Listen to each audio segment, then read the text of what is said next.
audio tours and podcasts. Again, Susan's our resident expert on that. Websites can be interpretive tools as well, providing information both prior to coming to your place or your event or your program, and then also following up afterwards. Personal services is an interpretive tool we use in the National Park Service. That's those ranger-led hikes that everybody loves to attend. Interpretive programs. Special events and programming, like here at the Conservation District, at the Nature Center, you do a lot of special events, a lot of programming. Those are all in your interpretive toolbox. One of my favorite that folks don't think about as being part of their interpretive toolbox is art. And especially on trails and in public squares, etc. But art can tell a story. And just like this sign, you get it. You know what I mean? You don't have to say a word. You get it. One of the projects I'm going to talk about is the Iron Ore Heritage Trail in Marquette, Ishpeming, Negaunee, over to Republic. It's a really cool rail trail that's being developed. And they chose way back when they were developing the trail, they had an artist on their planning team. And they chose to incorporate art into that trail experience. And so they had a competition, and they selected 3 different artists, 3 different ideas. And this is one of them of what they call the double jacking, for iron ore. And so this, it just had, when I took the picture, it just had been placed. Yeah, thank you. But anyway, it's just one of several now pieces of art along the Iron Ore Heritage Trail.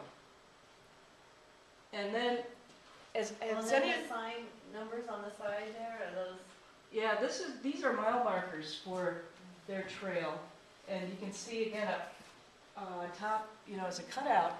They use iron rails, right, for iron, and then they sell these. So they $500, for fundraising to buy the mileage markers down the trail. Who's been to the Detroit riverfront lately? Anybody? Yeah. One of, I think, my favorite pieces of art, interpretive art, is the carousel down there. It's incredible. And the carousel, it tells the ecological story of the Detroit River. And, your major species, swans and muskies and sturgeon and stuff like that, are down here. And then you go up a little bit, and then you got your, kind of the birds and amphibians, and then up a little higher, you've got, your, what you would say, microfauna, I don't know, the bugs and the, insects, but it tells the whole ecological, story of the Detroit River right there. And anyway, I just think that's and it's beautiful too. That's absolutely beautiful, stunning. So there are many, many, many different tools in your toolbox, including art. But we're going to talk about wayside signage because that's what I was asked to talk about. And again, this is coming kind of from the National Park Service perspective. So, wayside exhibits, outdoor signage. I'll use those terms interchangeably, but they're used to do interpretation, obviously outside, to tell a story on the spot. What happened here? It's like aha kind of moments, if used correctly. They help people, build that connection between, with the visual environment. What are they looking at? What's on the landscape? What are the features on the landscape? And what's the story behind it? What's the story of that place? And again, by connecting people to the place through story, you can instill that a sense of place and sense of stewardship. So, When do you use interpretive signage, outdoor signage? Well, when there's uncovered hidden stories, when you want to encourage contemplation, when you want to say, "Psst, look over here, there's something special." Accidental learning, when not to use wayside exhibits, outdoor signage, and I've seen this happen, when the wayside actually blocks the site or the facility that you're trying to interpret, when it takes a bajillion words to explain what folks are looking at, when there's another method in that toolbox that works better, and when the feature is temporary, for instance, like the stealth cactus, but That was really appropriate. now you can use wayside exhibits to deliver 3 different types of messages, and you may recognize this one right here. First type of message is your interpretive message, when you want to interpret natural, cultural, historical features, tell a natural history story or a historical story. So there's the interpretive message. Wayside exhibits are also used for wayfinding and orientation. The maps, the kiosks, you've got them along here, the Boardman River, to orient the visitor, provide information on how to access the resource. Also, it's used for, I call it management, for both safety reasons and resource management messages. Here, safety upon paddling a river, and again, here at the Boardman River, we used interpretive signage to talk about some of the resource management actions that were occurring on the river and why they were occurring. So your interpretive message, wayfinding and orientation, and it can be used for management and safety purposes as well. I'm going to talk a little bit about how you go about planning and designing interpretive panels. And a lot of this, like I say, it's in your handout, it's in this Wayside Companion, as well as it is in, this is a shorter version of the Wayside Companion. I've got 5 copies that I can give out here this afternoon as well. So this information is available, or I can make it available to you via PDF. Again, a lot of it is based on, I didn't make this up, I have to admit, a lot of it's based out of the work that comes from the National Park Service. Has a Harpers Ferry Interpretive Center where a lot of the displays and exhibits and publications, etc., that you see in national park units are developed. So how do you make wayside exhibits? Well, the first thing is, don't do it alone. It's really, you get a much better project if you form a team. And I often say it's been fun to be here this afternoon talking to teachers, because I often say it's really good to have teachers on your team, because they know how to, they know the basics about learning. Teachers, maybe an artist, like we did up at Iron Ore Heritage, somebody who has historical knowledge, or somebody who's got, the natural resource knowledge base. The folks that are interested, obviously, they've got the passion, who want to tell the story.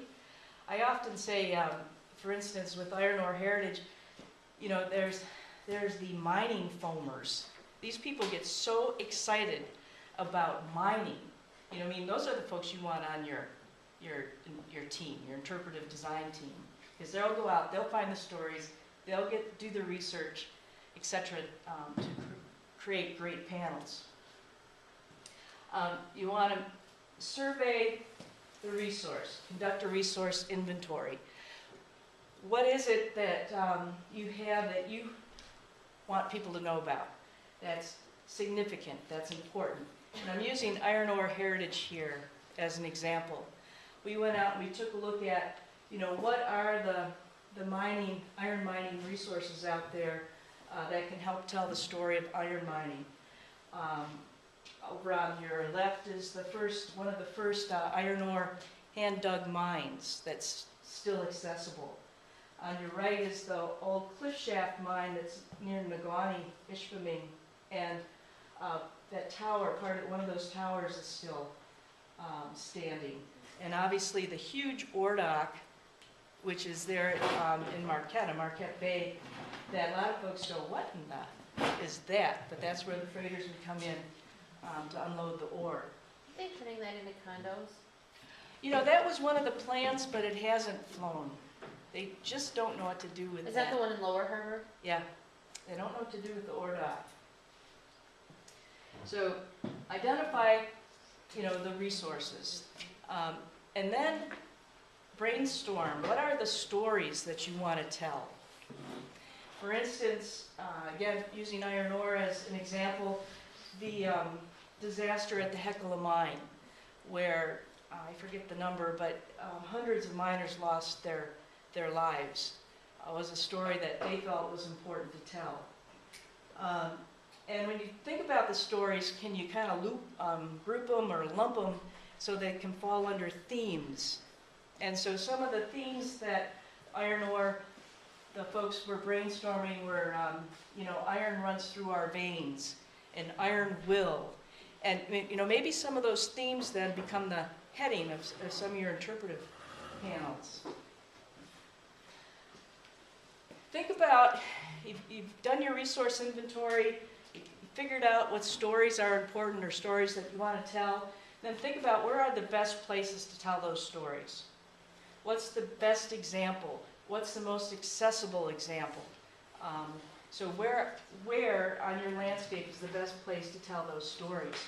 And then develop a site plan. And that's what we did here for the Boardman River, actually. We went through site by site by site. We said, this is the best place to tell this story. This is where we're going to put the interpretive exhibit. So for instance, again, using iron ore, the location was the Jackson mine. We actually gave the orientation of, the visitor's going to be looking this way, the panel's going to be yada yada here, and then we want visitors to explore and discover the scale and the scope of early hand-dug mines. That was our visitor experience. That was a message that we wanted to get across. And then, what tools do we have that we can use on this particular panel? And, some of the folks said, well, we've got historical photos from here or there, but you start to think about, what graphics or what may be available to you that you can use in developing the graphic aspect of the panel. So this is one of the panels that was being mocked up for Iron Ore Heritage, and it's for the Jackson mine site where that pit was, and they chose to use a quote, and quotes are oftentimes better than trying to say something yourself. So they chose a quote, "We returned to the mouth of the cart with 300 pounds of ore on our back." On our back. It puts you right there. I mean, that it's not mechanized, on our back. And then talks about the experience of being an iron ore miner at the Jackson mine. And like I say, this is just starting to get mocked up. So they're playing with historical photos there, literally designing before our eyes. So that's kind of an example of taking you through how you, quickly, how you go from A to Z in planning for interpretive signage. Now, one of the things you got to think about, we're going to talk more about the look now, okay? What makes a good panel? You got to think about your audience, your visitor. And Lisa and Susan, if you find this true, I'd like to know, but what you're shooting for are your strollers. That 75% to 80% of your audience, they say, will stand maybe 15 to 30 seconds if you're able to grab their attention, in front of a panel.